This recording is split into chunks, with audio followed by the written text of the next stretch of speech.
We're going through interesting times, to say the least. The amount of change we're seeing at the moment, but also the speed of the changes and the diversity of changes taking place in parallel is quite unprecedented. And we seem to be going through some sort of a tectonic shift, which is quite daunting for business leaders, because the answers we've all been taught in business schools no longer seem to be as valid as they have seemed to be in the past. And business leaders actually need to come up with real new answers or apply existing answers in quite a different way, which poses unique challenges for business leaders at the moment. So all of these changes in the external environment lead to increased complexity as well. How do you respond to that increased level of complexity in the external environment?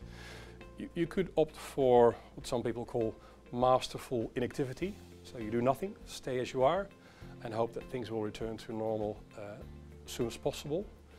That might be a bit of a risky strategy. Others opt for the answer of simplicity. Focus on a limited number of things going forward and execute them in a very simplified way, which can be very, very effective. At the same time, is risky too, because you must be really clear that you select those things that are going to be valuable not only now but also in the future amidst all of those changing circumstances.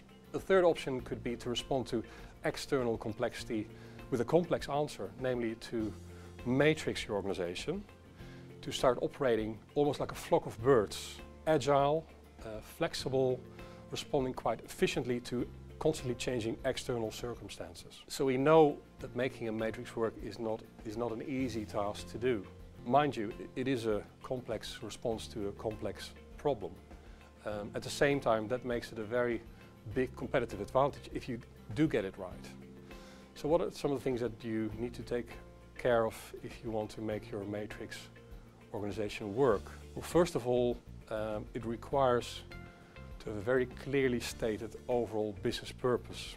If everybody in the organization is clear on that overall business purpose, it allows them to work together in overcoming the built-in tensions that a matrix model brings about. Secondly, you want to make sure that your organizational model is centered around clients and markets, first and foremost.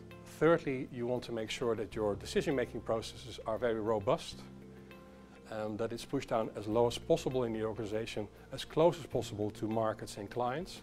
At the same time, you want to make sure that it's fully stress tested, because there will be stress involved.